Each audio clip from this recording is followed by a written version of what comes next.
Hello everyone, welcome back to another Jurassic World Camp Cretaceous video. In today's video we'll be discussing the potential and some evidence regarding the Jurassic Park 3 Raptors return appearing in the 4th season of the Netflix TV show.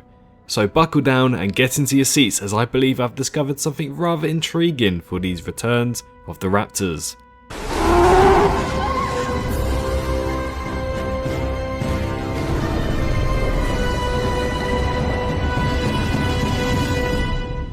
So I hope you're all having a fantastic day today, ladies and gentlemen, but as for today's video, have you ever wondered why Blue's character model in Camp Cretaceous looks rather different than to what we see during the live action movies? When we focus more on Blue's head shape and specifically her nasal crest just above her eyes, we can see a ridged area that pops up a lot more frequently than we ever saw in the movies, especially when she roars. Looking at multiple screenshots, we can see that she does in fact have that nasal crest protruding from the top of her skull, mostly when the shot is a close-up of her too. Taking a look at this image of Blue in the visitor center in the dark, we can see it on show a lot more heavily. So keep in mind how far away it protrudes and how it's a new feature for Blue. When we move on to looking at her movie counterpart with these images, if you look closely, you just can't see it.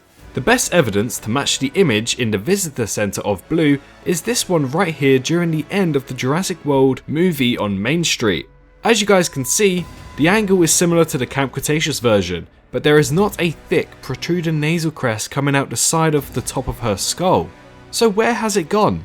Even in some images that will be shown on screen in the background, you can clearly see that the little bit pointing out isn't there during Jurassic World and Jurassic World Fallen Kingdom. So why does she have this new feature in Camp Cretaceous? Well, as we know, Jurassic World Camp Cretaceous is an animated show produced by Netflix. Typically for animators, to save time, they'll use similar models for similar creatures that they'll use later down the line. I've heard this is common from some of my friends who animate, and that it's easier to use a base template and then make very subtle changes to it, just like skin color, skin patterns and colorization of the creature ultimately, just because it's a lot easier and a lot quicker to do.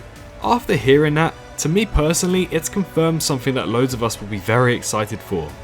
As we know, the campers are setting sail with their planned destination as Costa Rica, but with a dinosaur above deck and a Mosasaurus beneath the depths, it's safe to say that these campers won't be making their way to the mainland anytime soon.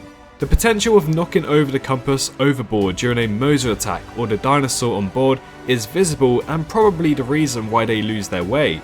Currently, the biggest fan theory is that these campers will fall upon Isla Sorna. If this theory were to be true, when you think of Isla Sorna, there are 3 main creatures that you think about: the Buck Rex, the Spinosaurus, and the Jurassic Park 3 Velociraptors. Now this is where it gets interesting. Hypothetically speaking, if the campers were to arrive on Isla Sorna, they'll need new dinosaurs to threaten them throughout their journey on this brand new island.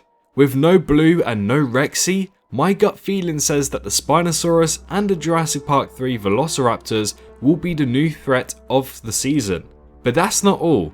As we discussed earlier about Blue's new model, she strangely has these bone protrusions coming out the top and the side of her skull/snout area. When we take a look at the Velociraptors, both male and female from Jurassic Park 3, we can quite clearly see that the same feature happens on these species of Velociraptors. So my theory currently is, what if the Jurassic Park 3 Velociraptors are planned and somewhat confirmed for Camp Cretaceous Season 4, and the whole reason why Blue looks slightly different is because it's a model they'll be using for the male and the female Jurassic Park 3 styled Velociraptors in Camp Cretaceous Season 4.